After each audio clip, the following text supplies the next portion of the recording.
A'udzubillahi minasyaitonirrajim. Bismillahirrahmanirrahim. Kita lanjutkan halaman 195. 195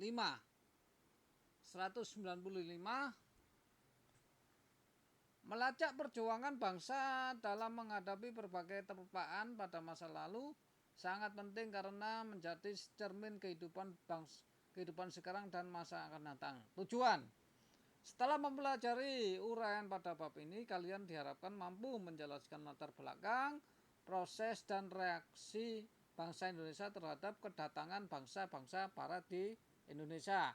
Kedua, mendistribusikan kondisi bangsa Indonesia akibat monopoli dan adu domba penjajah.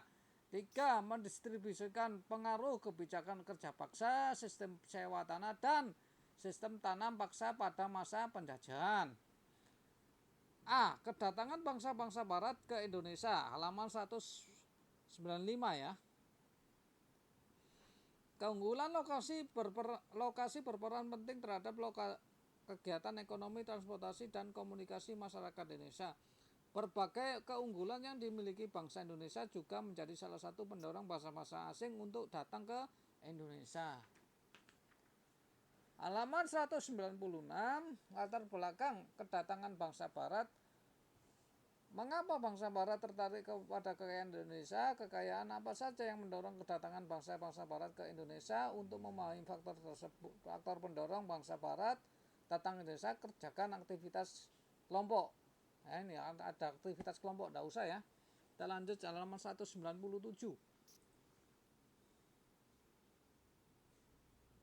Ini gambar 4.2 cengkeh, merica, kemiri, pala merupakan contoh hasil bumi Indonesia yang sangat dibutuhkan bangsa barat.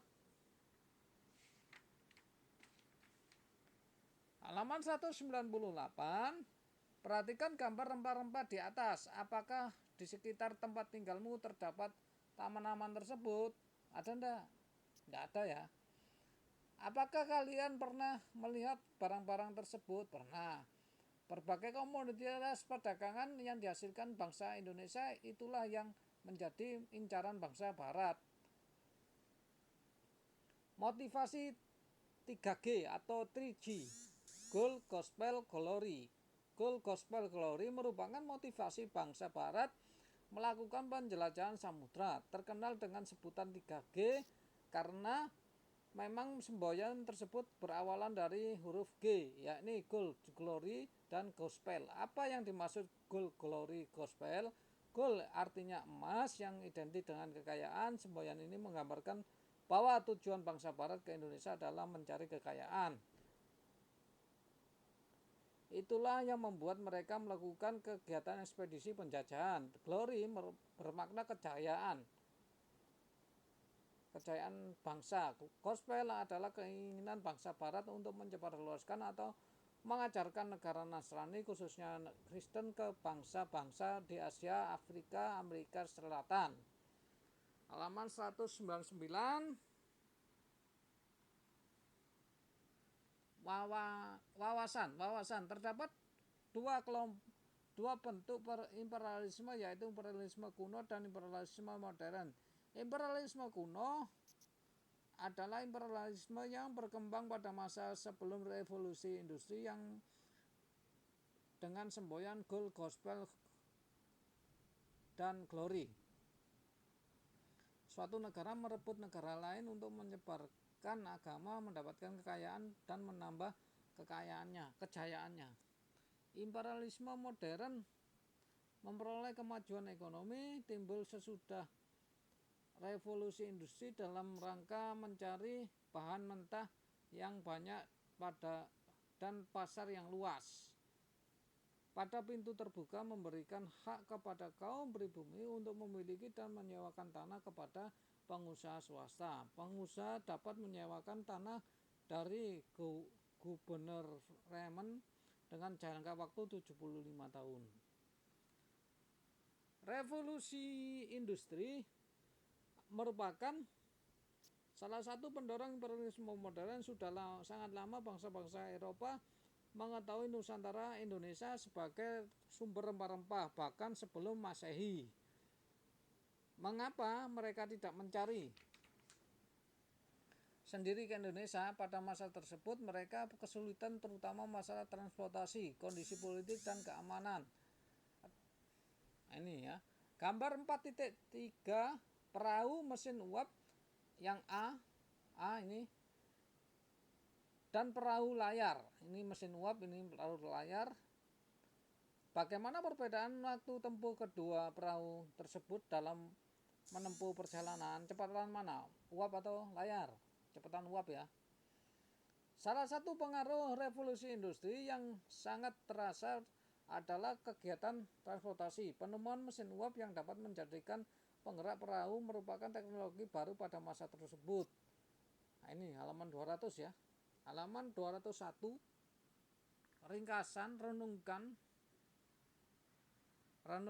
kekayaan alam Indonesia berupa rempah-rempah menjadi salah satu pendorong kedatangan bangsa-bangsa barat ke Indonesia. Mereka menjadi kaya raya karena memperdagangkan hasil bumi Indonesia dengan harga yang tinggi. Sampai saat ini semua hasil bumi tersebut masih tumbuh subur di Indonesia.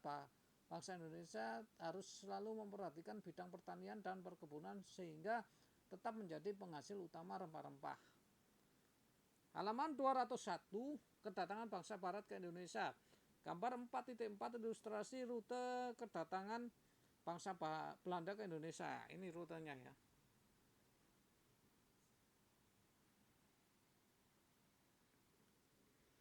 Perhatikan pada peta kedatangan bangsa Belanda di Indonesia di atas. Belanda adalah negara paling lama menjajah Indonesia. Selain Belanda, negara yang datang ke Indonesia adalah Portugis, Spanyol, Inggris.